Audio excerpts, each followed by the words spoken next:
Okay, I know I have to cut my time back because I think we were late starting, but so I'll try and rush through.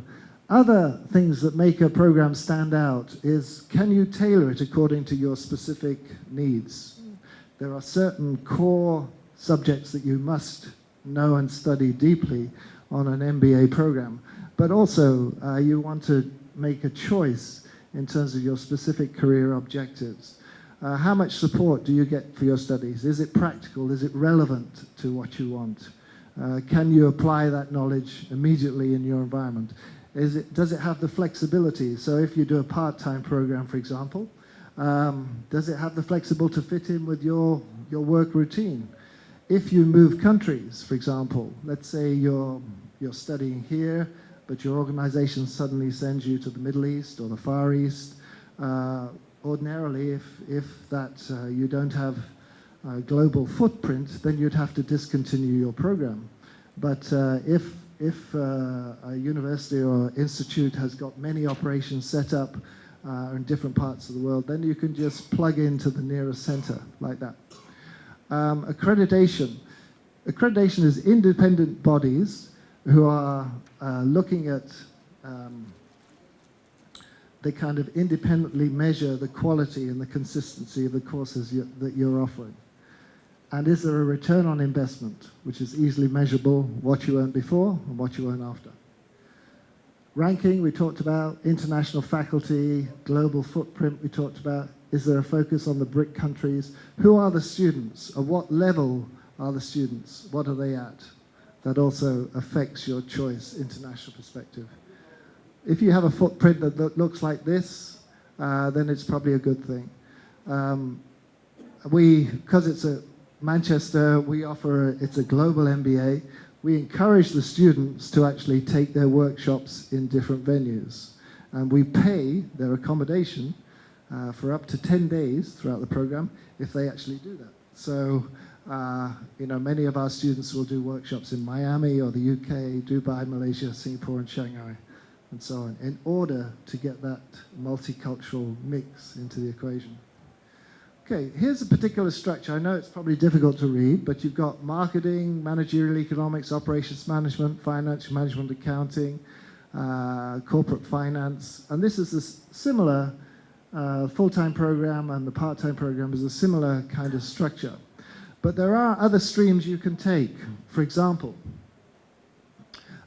this is a main global stream, but if you're in the construction industry, for example, anyone in construction? Okay.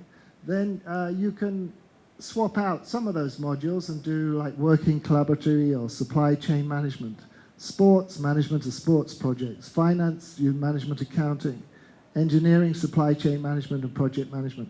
So this gives you a lot of flexibility and a lot of choice in what you're studying, so that it's directly relevant to your own particular needs.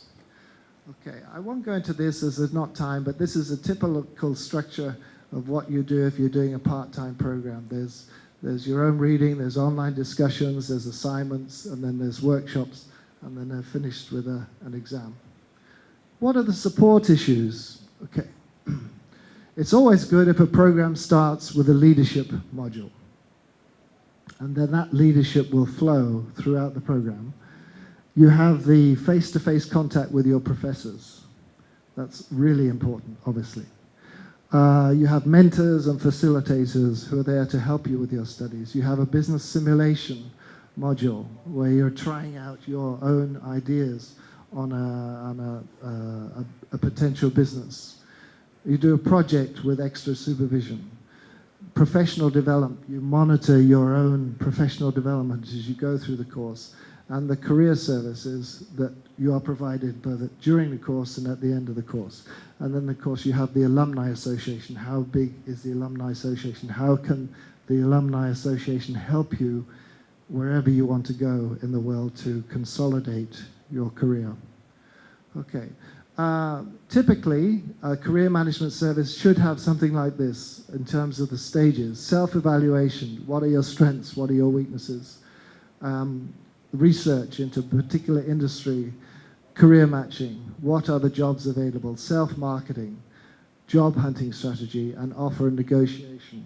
And typically a top-class MBA will look at this both on online services, so global career services, portable with the job opportunities, and then there's webcasts, podcasts, articles, discussion forums, webinars, plus exercises and psychometric testing, as well as face-to-face career services such as one-to-one coaching or group coaching, networking events, speakers and workshops, and so on. So the result of this is that an MBA, it's a serious investment, especially a global or an international MBA. It's a lot more expensive than you would pay to go to a local university or a local business school. But the return on investment should be much greater. And you can measure that. There are charts which measure it. Forbes magazine do a measurement on a return on investment. I think Manchester ranked 5th in the world for return on investment.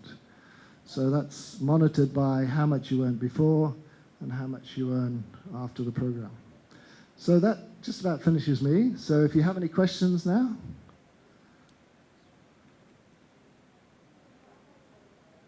Was it interesting?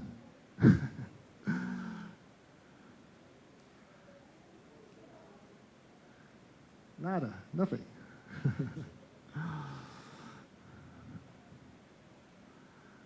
Okay, well, no questions. I will say thank you very much, and I will see you soon. Okay, bye-bye.